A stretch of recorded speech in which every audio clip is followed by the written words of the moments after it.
Bonjour à tous, bienvenue dans ce studio partenariat France 24 et YouTube. Nous sommes au Forum d'Avignon qui réunit un certain nombre de personnalités du monde politique, économique, culturel, mais aussi des nouvelles technologies. Parce qu'ici, on essaye justement de réfléchir à l'impact des nouvelles technologies sur l'accès à la culture. Et mon invité est Pascal Rogard, directeur général de la SACD, Société des auteurs et comédiens dramatiques. Bonjour et merci beaucoup d'être avec nous.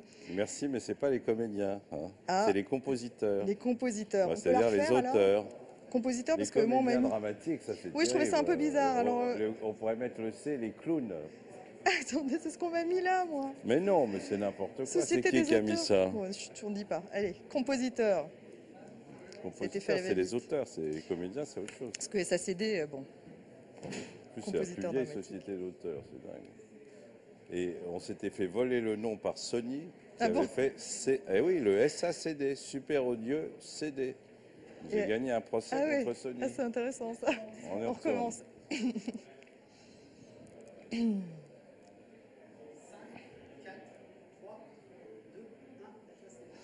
Bonjour à tous, bienvenue dans ce studio en partenariat France 24 et YouTube. Nous sommes au Forum d'Avignon, un forum qui réunit un certain nombre de personnalités du monde politique, économique et culturel et des nouvelles technologies.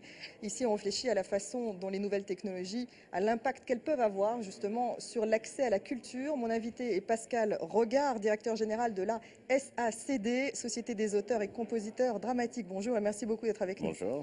Alors vous êtes ici dans le cadre de ce Forum d'Avignon. Quel est le message que vous voulez faire passer aujourd'hui? Je ne suis pas là pour faire passer un message, d'abord parce que je suis aussi membre du conseil d'administration du Forum, donc un petit peu organisateur.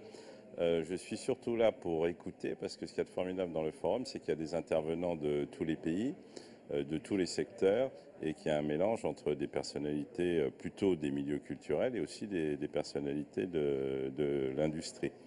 Et le message, s'il y avait un message à faire passer actuellement de la part des auteurs dans l'ère numérique, c'est que les œuvres ont une valeur et qu'elles doivent être rémunérées, parce que si elles ne sont pas rémunérées, quels que soient les systèmes de rémunération, eh bien les créateurs n'auront plus les moyens de créer dans le futur.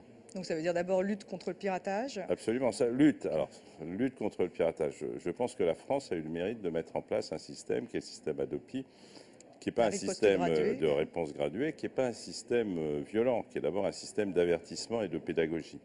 Mais ça, c'est le côté pédagogie à l'égard du public. Mais il y a aussi un message très fort à l'égard des professionnels, des industriels de la création, c'est qu'il faut que les œuvres soient disponibles.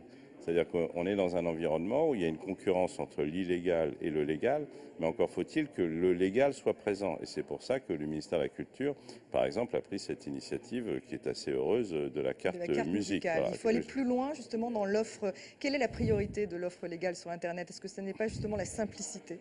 La simplicité, elle existe, mais par exemple, si vous regardez dans le cinéma, il y a une mesure qui a été prise par le Parlement qui est d'abaisser le délai de diffusion des œuvres en DVD et en vidéo à la demande.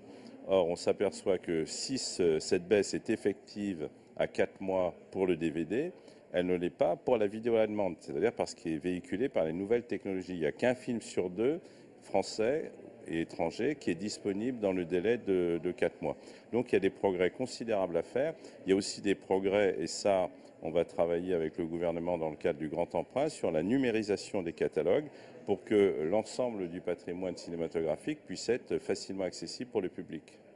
Dernière question sur votre position face au décret SMAD, qui vise les services médias audiovisuels à la demande, donc vidéo à la demande. Vous pensez que ce décret est encourageant justement pour la création audiovisuelle? C'est bien sûr un décret encourageant. Il faut rappeler que c'est la France qui s'était battue pour que dans la réglementation européenne, les nouveaux services de médias à la demande soient soumis à des obligations d'investissement dans la création d'expression française pour la France et dans la création européenne. C'est un combat qu'a mené la France aux côtés de Viviane Reding, qui à l'époque était la commissaire européenne, et ce combat, nous l'avons gagné dans la directive.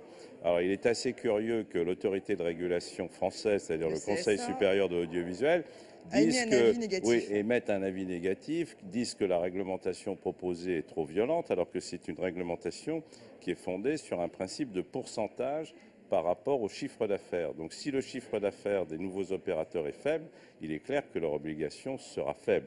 Donc le CSA a une expression forte contre le décret, mais je trouve que le CSA prend des risques. C'est-à-dire quand le régulateur devient dérégulateur, on se demande à quoi sert le régulateur. Merci beaucoup Pascal Regard.